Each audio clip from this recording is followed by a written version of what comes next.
Sigamos con el esquema de las dos edades. Este siglo y el siglo venidero están divididos por el juicio del malo, la resurrección del justo, que ocurrirá en la segunda venida de Cristo al final de este siglo y la inauguración del siglo venidero. Lo vemos en textos como Lucas capítulo 20, versículo 35, el texto que citamos hace un momento, donde el Señor le dice a los saduceos que le estaban preguntando por la resurrección, dice, mas los que fueren tenidos por dignos de alcanzar aquel siglo y la resurrección de entre los muertos, o sea, ahí Cristo está conectando aquel siglo con la resurrección de entre los muertos. Mateo capítulo 13, versículo 39, ya lo vimos que cuando llegue la siega será al final de este siglo y dice claramente que en ese momento el Señor arrasará con los malos y los justos resplandecerán como el sol en el reino de su Padre. Se está hablando allí de glorificación. Y en Marcos capítulo 10, versículo 30, conecta el siglo venidero con la vida eterna. Dice que no hay aquel que haya dejado padre, madre, hermanos, hermanas, que no reciba 100 veces más en este siglo con persecución y en el siglo venidero la vida eterna. Así que la vida eterna está conectada obviamente con el siglo venidero. Ok, vamos ahora a modificar un poco el esquema de las dos edades o de los dos siglos o de las dos eras, dependiendo de cómo traduzcas la palabra griega aion. En primer lugar, este siglo es y siempre será un siglo malo. Y esto es importante porque esto rebate el postmilenialismo. Dice aquí, alabó al amo, el amo al mayordomo malo por haber hecho sagazmente, porque los hijos de este siglo son más sagaces en el trato con sus semejantes que los hijos de la luz o de luz. Marcos, que no reciba 100 veces más ahora en este tiempo o en este siglo, casas, hermanos, hermanas, madres, hijos y tierra con persecuciones. En este siglo, en este tiempo, los creyentes van a ser perseguidos. Eso será así hasta el final. Y en el siglo venidero, la vida eterna. Romanos 12, no se conformen a este siglo. ¿Por qué? Porque este es un siglo malo. 2 Corintios 4:4, el Dios de este siglo cegó el entendimiento de los incrédulos. Al diablo se le llama en la Biblia el Dios de este siglo.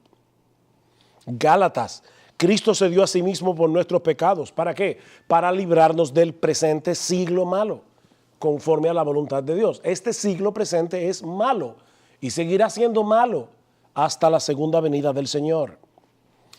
Efesios 2, en los cuales anduvisteis en otro tiempo siguiendo la corriente de este siglo, de este aion, de este mundo, conforme al príncipe de la potestad del aire, el espíritu que ahora opera en los hijos de desobediencia. ¿Por qué esto rebate el postmilenialismo? Porque según el postmilenialismo, la iglesia va a seguir creciendo, creciendo, alcanzando a los perdidos, hasta que va a llegar un momento que prácticamente el mundo entero estará convertido. Y nosotros no vemos eso en las Escrituras. Este siglo es malo y seguirá siendo malo hasta la segunda venida del Señor. En segundo lugar, este siglo está en sus últimos días. Cuando me preguntan si nosotros estamos en los últimos tiempos, mi respuesta es por supuesto que sí. Estamos en los últimos tiempos desde que el Espíritu Santo descendió en Pentecostés, porque este ya es el último tramo de la historia de la redención. Sin embargo, hablamos sabiduría entre los que han alcanzado madurez, pero una sabiduría no de este siglo, ni de los gobernantes de este siglo que van desapareciendo. Es como algo que ya está en acción. No han desaparecido todavía, pero están desapareciendo. Y el mundo pasa y sus deseos, o el mundo está pasando y sus deseos, está caducando. Este mundo tiene fecha de expiración, pero el que hace la voluntad de Dios permanece para siempre. Hebreos 9:26, de otra manera, le hubiera sido necesario a Cristo padecer muchas veces desde el principio del mundo, pero ahora en la consumación de los siglos se presentó una vez para siempre por el sacrificio de sí mismo para quitar de en medio el pecado. Nosotros estamos en la consumación de los siglos. Y eso lo dijo el autor de Hebreos en el siglo I. Y estas cosas les acontecieron como ejemplo y están escritas para amonestarnos a nosotros. ¿Y quiénes somos nosotros? A quienes han alcanzado los fines de los siglos. Tercero, las grandes realidades del siglo venidero han irrumpido y se encuentran en operación en este siglo. Por eso decíamos, cuando vimos la parábola del trigo y la cizaña, que ya el siglo venidero, el reino fue inaugurado. No ha sido consumado, pero ya fue inaugurado. Nosotros estamos en el ya y el todavía no del reino. Y eso explica muchas cosas. Nosotros tenemos, por ejemplo, el Espíritu Santo. Ya fuimos regenerados. El pecado ya no reina en nosotros, pero todavía mora en nosotros. Entonces nosotros experimentamos el poder del siglo venidero en el sentido de que ya fuimos libertados de la esclavitud del pecado. Se solapa, pero todavía nosotros no hemos sido redimidos por completo de la presencia del pecado en nuestras vidas. Eso explica las luchas que nosotros tenemos internamente y explica también la realidad de la iglesia. Nuestros hermanos están en el mismo proceso en el que nosotros estamos. Estamos en remodelación. Y si a ti te están remodelando un apartamento, si tú vives en un edificio de apartamentos y te están remodelando el apartamento de encima, el ruido es insoportable. Bueno, todos nosotros estamos en remodelación. Nosotros ya entramos en el reino de Cristo, como dice Pablo en Colosenses capítulo 1, versículo 13. Fuimos trasladados del reino de las tinieblas al reino del amado Hijo de Dios. Pablo dice que ya nosotros fuimos trasladados al reino del amado Hijo de Dios, ese reino que ya fue inaugurado, pero no ha sido consumado. Así que ya nosotros estamos gustando de los poderes del siglo venidero. Es lo que dice Hebreos 6. Porque es imposible que los que una vez fueron iluminados y gustaron del don celestial y fueron hechos partícipes del Espíritu Santo y asimismo gustaron de la buena palabra de Dios y los poderes del siglo venidero y recayeron, sean otra vez renovados para arrepentimiento. Yo no estoy aquí para probar que la salvación no se pierde, pero este texto prueba claramente que estas personas habían gustado los poderes del siglo venidero. Los poderes del siglo venidero. Lo que estamos diciendo, mis hermanos, para decirlo en una forma más gráfica, es que este siglo ya está preñado del venidero. Pero vemos a aquel que fue hecho un poco menor que los ángeles, a Jesús, coronado de gloria y de honra a causa del padecimiento de la muerte, para que por la gracia de Dios gustase la muerte por todos. Cristo fue coronado ya de gloria y de honra. Él es rey. De paso, lamentablemente tengo que volver otra vez al libro de Matt Waymaker. Y ustedes no se imaginan lo que me molesta tener que hacerlo, pero tengo que hacerlo.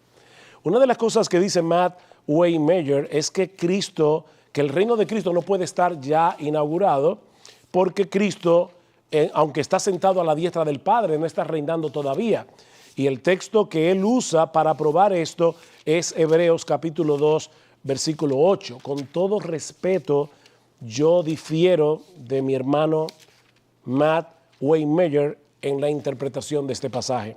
Y yo creo que es una mala exégesis del texto. Lamentablemente tengo que decirlo de esa forma. En Hebreos capítulo 2 dice, porque no sujetó a los ángeles el mundo venidero acerca del cual estamos hablando, el siglo venidero.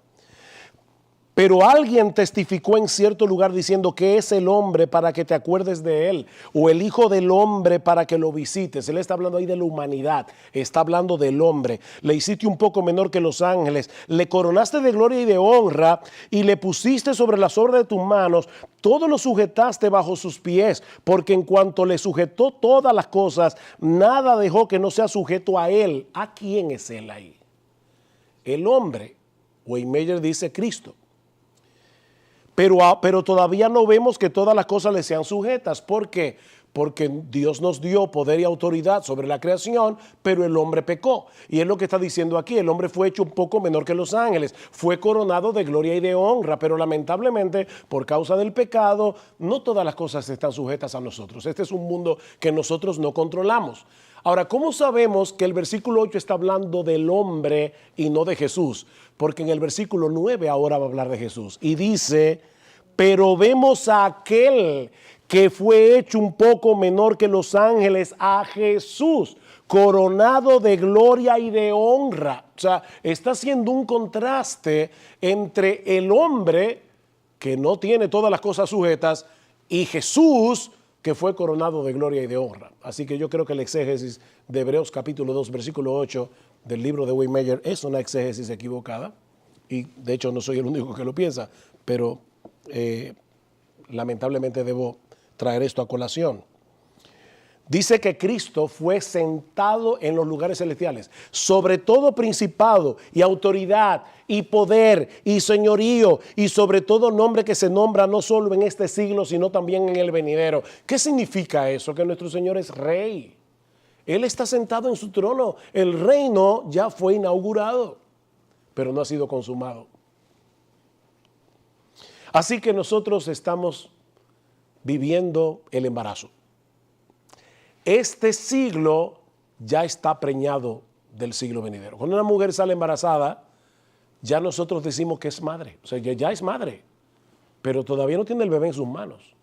Bueno, hay un sentido en el que este siglo se solapa, vamos a decir así, con el siglo venidero. Conclusión. Esta estructura nos explica por qué la Biblia asume una salvación en dos etapas. ¿En qué sentido? Bueno, que nosotros ya fuimos salvos y al mismo tiempo seremos salvos. ¿Cómo puede ser eso posible? Bueno, Romanos 5.1 dice, ya fuimos justificados, ya tenemos paz con Dios, ya Cristo pagó por nuestros pecados. Sin embargo, en Mateo capítulo 12, versículo 37 dice que nosotros seremos salvos. Porque nosotros vamos a ser completamente librados, no solamente de la esclavitud del pecado, sino también de su presencia. Y ya no habrá peligro para nosotros. Romanos 8, 14 y 16 y Romanos 23. Dice por un lado que nosotros todavía estamos gimiendo, pero por el otro lado dice que aguardamos la redención de nuestros cuerpos. ¿Ven? O sea, es el ya y el todavía no. Efesios 1:7 y Efesios 4:30. Fuimos ya sellados con el Espíritu Santo, pero nosotros vamos a disfrutar de esa salvación completa cuando el Señor Jesucristo vuelva. Una salvación en dos etapas. Conclusión, esta escritura también nos ayuda a entender las tensiones presentes de la vida cristiana. Hijitos, ya somos hijos de Dios, pero todavía no se ve lo que nosotros vamos a hacer, porque Cristo no ha vuelto. Cuando Él venga, nosotros seremos semejantes a Él porque le veremos tal como Él es. Ya fuimos transformados, nosotros no somos los que éramos, pero no somos los que vamos a ser. Todavía. Y tenemos que vivir en esa tensión entre el ya y el todavía no. Esta estructura nos ayuda a entender el presente y el futuro de la iglesia. La iglesia está siendo purificada. La iglesia está siendo santificada a través de pruebas. En la iglesia todavía nosotros encontramos pecado, por eso existe la disciplina eclesiástica, por eso debemos amonestarnos unos a otros. Pero ¿cómo será la iglesia cuando Cristo venga? Una virgen hermosa, sin mancha, ni arruga, ni cosa semejante. Yo creo que muchas personas se desilusionan de la iglesia porque están esperando esa esposa antes de tiempo. O sea, no pueden ver el hecho de que sí estamos en el reino, pero en un reino que ha sido inaugurado y no ha sido consumado. Esa es la realidad de la iglesia en esta era presente.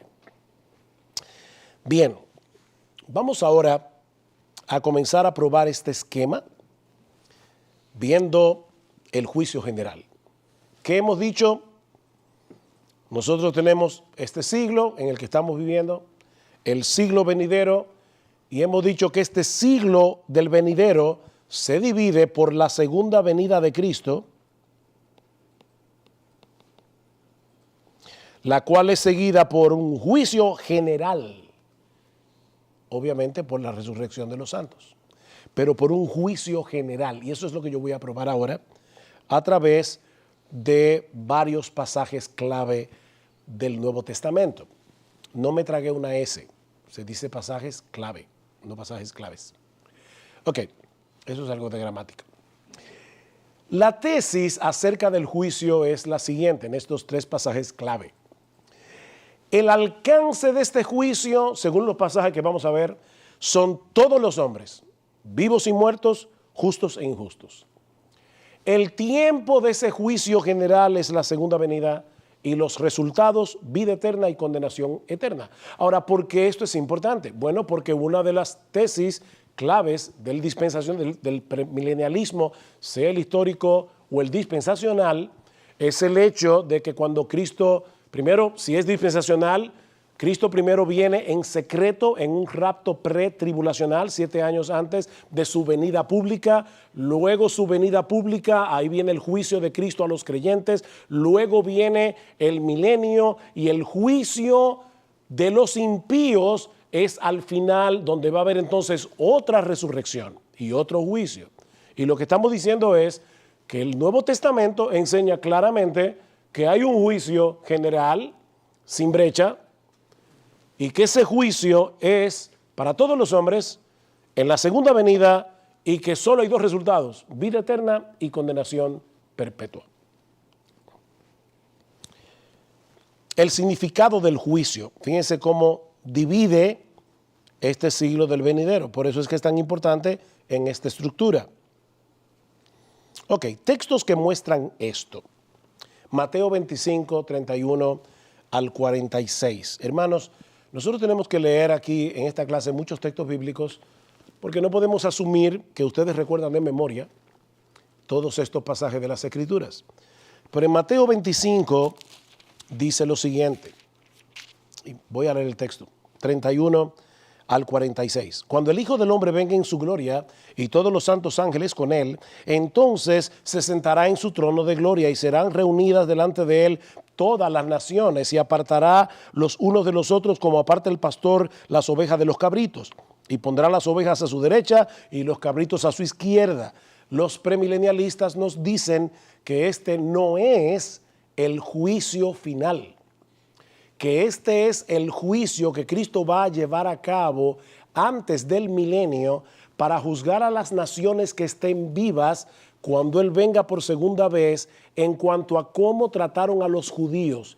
Y eso va a determinar si esas naciones entrarán al milenio o no. O sea que este no es un juicio general, sino un juicio de naciones para entrar en el milenio.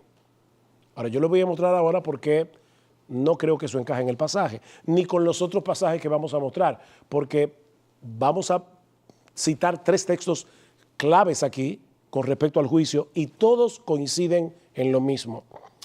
Dice, entonces el rey dirá a los de su derecha, venid benditos de mi Padre, heredad el reino preparado para vosotros desde la fundación del mundo, porque tuve hambre y me diste de comer, tuve sed y me diste de beber. Ustedes conocen el texto, estuve desnudo. Entonces los justos le responderán diciendo, Señor, ¿cuándo hicimos todo eso? ¿Cuándo te vimos hambriento, etcétera, y vinimos a ti? Respondiendo el rey le dirá, de cierto os digo que cuando lo hicisteis a uno de estos mis hermanos más pequeños, a mí lo hicisteis. Entonces dirá también a los de la izquierda, apartados de mí, malditos, al fuego eterno preparado para el diablo y sus ángeles, porque tuve hambre y no me diste de comer, tuve sed y no me diste de beber, fui forastero y no me recogiste, etcétera. Entonces ellos dirán, Señor, ¿cuándo pasó todo eso? De cierto digo que cuanto no lo hiciste a uno de estos más pequeños, tampoco a mí lo hiciste, e irán estos al castigo eterno y los justos a la vida eterna, no al milenio. O sea, aquí se está hablando de 2 cosas que son eternas. Este juicio termina o con castigo eterno o con el juicio eterno, o con la vida eterna. Y de hecho, el mismo hermano Wade Meyer reconoce, aunque él trata de explicar cómo coincide esto con el premilenialismo, pero él reconoce que esto no deja de ser un problema para los premilenialistas, el hecho de que esto se ve de esta manera. Pero él sigue insistiendo en que son las naciones que están vivas cuando Cristo regrese en gloria. Tiempo de este juicio. ¿Cuándo se va a llevar a cabo este juicio? En la segunda venida de Cristo. Mateo 24:3. Estando él sentado en el monte de los olivos, los discípulos se le acercaron diciendo: Señor, ¿cuándo serán estas cosas? ¿Y qué señal habrá de tu venida y del fin del siglo? Tu venida y el fin del siglo. Mateo capítulo 24, versículo 14. Y será predicado este evangelio del reino en todo el mundo para testimonio a todas las naciones, y entonces vendrá el fin. Versículo 27 de Mateo 24. Porque como el relámpago que sale del oriente y se muestra hacia el occidente, así será también la venida del Hijo del Hombre. Versículo 30. Entonces aparecerá la señal del Hijo del Hombre en el cielo, y entonces lamentarán todas las tribus de la tierra y verán al Hijo del Hombre viniendo sobre las nubes del cielo con poder y gran gloria. Versículo 31, y enviará sus ángeles con gran voz de trompeta y juntará sus escogidos desde los cuatro vientos, desde un extremo del cielo hasta el otro. Versículo 37, mas como en los días de Noé, así será la venida del Hijo del Hombre. Versículo 42, velad pues, porque no sabéis a qué hora ha de venir vuestro Señor. Versículo 46. Bienaventurado aquel siervo al cual cuando su Señor venga le haya siendo así. Mateo, versículo 50. Vendrá el Señor de aquel siervo en el día que éste no espera. Mateo 25, 6. Y a la medianoche se oyó un clamor: aquí viene el esposo, salid a recibirle. Versículo 10. Pero mientras ellas iban a comprar, vino el esposo, la venida de Cristo. Versículo 13. Velad pues, porque no sabéis el día ni la hora en que el Hijo del Hombre ha de venir. Versículo 19.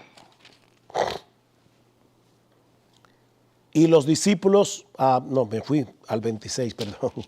25, 19, dice: después de mucho tiempo vino el Señor de aquellos siervos y arregló cuentas con ellos, etcétera.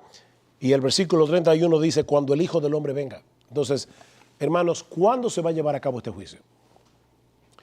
Yo sé que no es cómodo estar oyendo texto tras texto tras texto, pero es que quiero establecer esta verdad con toda claridad. Esto será en la segunda venida de Cristo. Los resultados de este juicio: castigo eterno y los justos a la vida eterna. Aquí no hay lugar para que malvados entren en cuerpos naturales a un reino milenial terrenal. Este juicio es a todas las naciones. Y de paso, es importante ver en qué sentido se usa en Mateo todas las naciones. Y eso me lleva al alcance de este juicio. ¿Qué significa todas las naciones? Bueno, todas las naciones son todas las naciones, todas las personas, todos los seres humanos. Y les dijo el Señor, Lucas 24:46, le dijo: así está escrito, así fue necesario, que el Cristo padeciese y resucitase de los muertos al tercer día, y que se predicase en su nombre el arrepentimiento y el perdón de pecados en todas las naciones, comenzando desde Jerusalén. Así que todas las naciones incluye aún a Israel. Son todas las naciones. No es las naciones gentiles cómo trataron a Israel. No, todas las naciones incluye a Israel, porque comienza con Jerusalén precisamente. Mateo 25, 31 al 46 es el clímax de lo que el Señor viene enseñando a través de todo el evangelio de Mateo. Este es el juicio final que se prefigura en Mateo desde el principio. Mateo capítulo 7, versículo 22.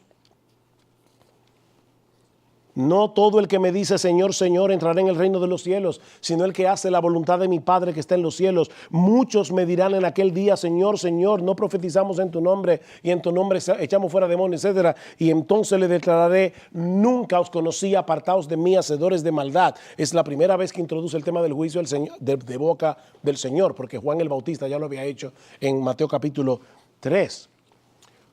Mateo capítulo 11, versículo 20 al 24.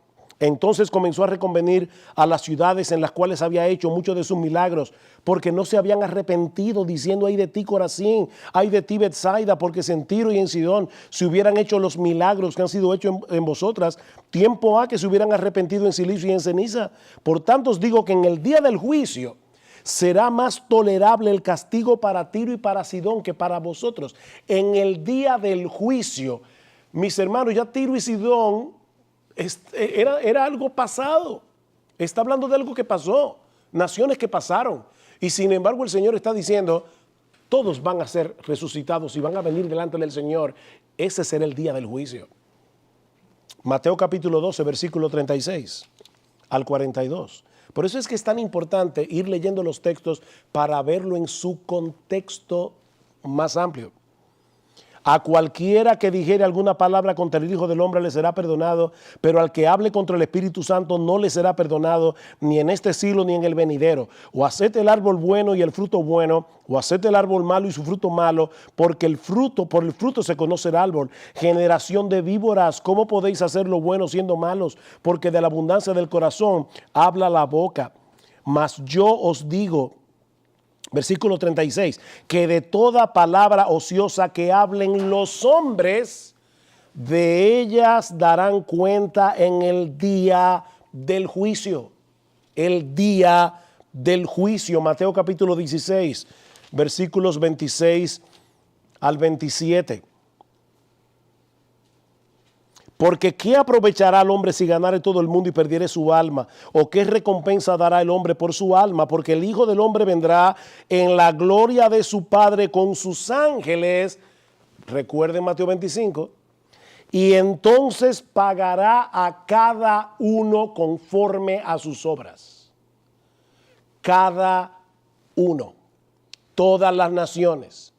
Ahí no se está hablando de las naciones gentiles que estén vivas en el tiempo de la segunda venida para determinar cómo trataron a Israel, para saber si entran o no al milenio. Si nosotros tomamos todos estos textos en conjunto, en Mateo se está hablando de un juicio general. De paso, la expresión todas las naciones se usa 3 veces en el Evangelio de Mateo. Y de hecho, perdón, no aparece aquí, pero muy cerca de nuestro texto. Mateo 24, versículo 14. Y será predicado este evangelio del reino en todo el mundo para testimonio a todas las naciones, y entonces vendrá el fin. Mateo 28. Id y haced discípulos a todas las naciones. Cuando leemos en Mateo 25, que dice: cuando el Hijo del Hombre venga en su gloria y todos los santos ángeles con él, entonces se sentará en su trono de gloria y serán reunidas delante de él todas las naciones. Si yo leo este texto a la luz de Mateo 24, será predicado este evangelio del reino en todas las naciones. A la luz de Mateo 28, hacer discípulos de todas las naciones. Y aquí veo todas las naciones. De verdad, hermanos, la lectura más natural es que Cristo no se está refiriendo a un grupo de naciones para ver si entran al milenio o no, dependiendo de cómo tratan a Israel. Está hablando de un juicio general que incluye a todo el mundo. Ahora, si Mateo 25 no resulta convincente, vamos a Romanos capítulo 2. Romanos capítulo 2. Este pasaje pertenece a una sección más grande de Romanos, que tiene como tema la revelación de la ira de Dios contra los hombres.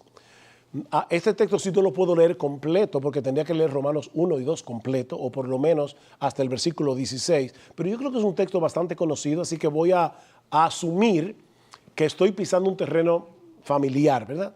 Y como quiera, vamos a ver algunos textos. En Romanos 1, 18 al 2, 16, vemos la ira de Dios contra todos los hombres en general. En Romanos capítulo 2, versículo 17 al 3, 8, enfatiza la ira de Dios contra los judíos en particular. Y en Romanos 3, 9 al 20 es la conclusión general. Judíos y gentiles, todos están bajo pecado. Así que el texto de Romanos 2 es un texto que se encuentra en el contexto de la ira de Dios contra toda la humanidad. No importa si tú eres judío o gentil, toda la humanidad. Bien. Los resultados del juicio. Vamos a hacer lo mismo, el mismo ejercicio que hicimos en Mateo 25. Vida eterna y condenación eterna. Romanos capítulo 2. Vamos a leer versículos 7 al 10. De paso, hermanos, es obvio en Mateo 25, como es obvio en Romanos 2, como es obvio en Apocalipsis 21, que todos los seres humanos serán juzgados por las obras. Y yo sé que eso a alguna gente lo pone nervioso. Bueno, nosotros somos salvos por la fe, pero vamos a ser juzgados por las obras. ¿Y cómo es eso? Bueno, porque las obras del creyente son las que dan testimonio de su fe. Así que no somos salvos por las obras, somos salvos por la fe. Pero la fe que no tiene obras es una fe muerta. Así que el juicio final es un juicio de obras. No basta con que tú digas yo soy creyente, que fue el problema de Mateo 7:21. No todo el que me dice Señor, Señor, entrará en el reino de los cielos, sino el que hace la voluntad de mi Padre que está en los cielos. ¿Es que hacer la voluntad de Dios es lo que nos salva? Por supuesto que no. Es creer en la obra redentora de Cristo, arrepentirnos de nuestros pecados y creer. Ahora, ¿cómo yo sé que una persona de verdad ha creído? ¿Cómo yo sé que una persona de verdad se ha arrepentido? Porque ahora desea hacer la voluntad de Dios. Entonces el juicio final es un juicio de obras. Y eso lo vemos en Romanos capítulo 2, versículo 7. ¿Qué recibirán algunos? Vida eterna a los que perseverando en bien hacer buscan gloria y honra e inmortalidad. Versículo 10. Pero gloria y honra y paz a todo el que hace lo bueno, al judío primeramente y también al griego, porque no hay acepción de personas para con Dios. Evidentemente está hablando aquí de vida eterna. ¿Y qué recibirán los otros? Condenación eterna. Versículo 5, pero por tu dureza y por tu corazón no arrepentido, atesoras para ti mismo ira para el día de la ira y de la revelación del justo juicio de Dios.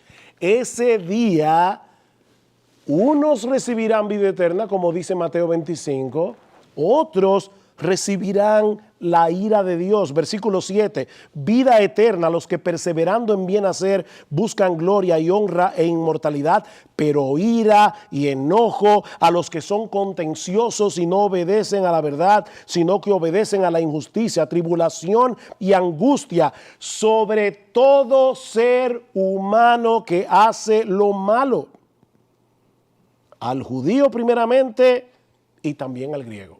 Aquí no hay acepción de personas. Versículo 12. Porque todos los que sin ley han pecado, sin ley también perecerán. Y todos los que bajo la ley han pecado, por la ley serán juzgados. Todos, todos, todos. Así que, ¿cuál es el resultado de este juicio? Vida eterna o condenación eterna.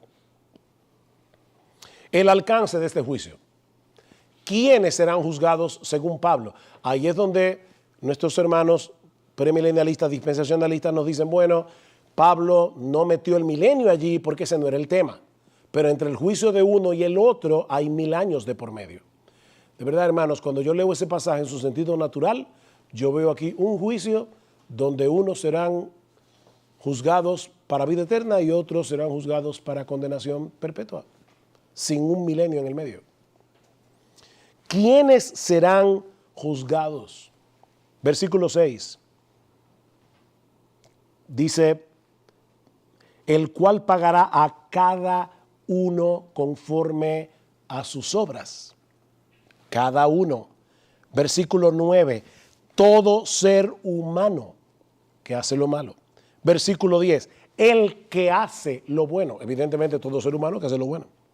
Versículo 12, todos los que sin ley, todos los que sin ley han pecado. Ahí están todos los paganos que no conocieron el evangelio, que nunca han tenido una Biblia en sus manos, pero que viendo la creación debieron llegar a la conclusión de que existe un Dios. Ese es el argumento de Pablo en Romanos capítulo 1, versículo 18. La ira de Dios se revela desde el cielo contra toda impiedad e injusticia de los hombres que detienen con injusticia la verdad. Y tanto los vivos como los muertos Versículo 4. ¿O menosprecias las riquezas de su benignidad, paciencia y longanimidad, ignorando que su benignidad te guía al arrepentimiento? Está hablando de las personas que estaban vivas en el tiempo de Pablo. Pero por tu dureza y por tu corazón no arrepentido, atesoras para ti mismo ira para el día de la ira y de la revelación del justo juicio de Dios. La pregunta es, ¿las personas que leyeron la carta a los romanos van a estar vivas en ese tiempo? No. Van a estar muertas. Pero Pablo está diciendo, ustedes están atesorando ira para ese día, el día del juicio. Versículos 7 al 10, prueba lo mismo. Vida eterna a los que perseverando en bien hacer buscan gloria y honra e inmortalidad, pero ira y enojo a los que son contenciosos y no obedecen a la verdad, sino que obedecen a la injusticia, tribulación y angustia sobre todo ser humano que hace lo malo, al judío primeramente y también al griego, pero gloria y honra y paz a todo el que hace lo bueno, al judío primeramente y también al griego. Mucha de esa gente ya va a estar muerta cuando llegue ese día. Justos e injustos. Así que, ¿quiénes serán juzgados? Todos serán juzgados. En el premilenialismo hay varios juicios, sobre todo en el premilenialismo dispensacional hay varios juicios. Lo que nosotros estamos diciendo es que hay un solo juicio general y que ese juicio divide este siglo del venidero. El tiempo de este juicio.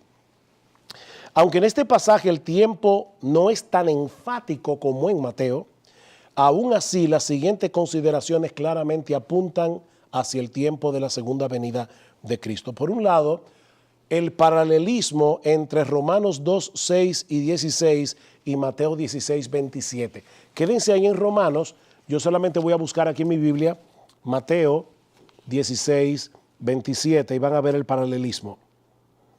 Porque el Hijo del Hombre vendrá en la gloria de su Padre con sus ángeles y entonces pagará a cada uno conforme a sus obras. Eso es exactamente lo que dice Romanos 2. Dios pagará a cada uno conforme a sus obras. ¿Cuándo va a suceder eso? Mateo 16, 27 dice, cuando venga el Hijo del Hombre. Lo mismo que dice Mateo 25.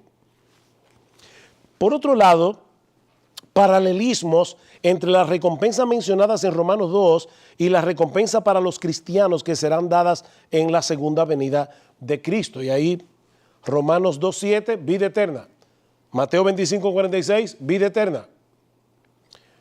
Los versículos 7 y 10, para los que pueden tomar notas, con Colosenses 3:4, 1 Corintios 15:43, y hay un texto ahí que se me está yendo, que no lo veo aquí abajo, pero bueno. La mención explícita del día cuando Dios juzgará los secretos de los hombres por Jesucristo también establece el tiempo de este juicio. El día escatológico es el tiempo de la segunda venida de Cristo. Versículo 16 dice, ¿cuándo va a suceder todo esto? En el día en que Dios juzgará por Jesucristo los secretos de los hombres conforme a mi evangelio. O sea, aunque ahí no dice explícitamente que el tiempo de la venida que el tiempo del juicio, es la segunda venida, yo creo que el texto apoya esa idea bastante claramente. El día escatológico es el tiempo de la segunda venida y lo pueden ver en los textos que aparecen en pantalla, 1 Corintios 4, 3 al 5, 2 Tesalonicenses 1:10, Romanos 13, 12, 1 Corintios 1, 8, etc. Bueno, ustedes tienen los textos ahí. Yo les sugiero que le tomen una foto y así tienen los textos para no ir versículo por versículo. Recuerden lo que estamos tratando de probar. Lo que estamos tratando de probar es que el juicio general divide este siglo del venidero. Si eso se puede probar y que solo hay un juicio general, ya no hay lugar para más juicios después del milenio, etcétera, etcétera. Eso es lo que estamos tratando.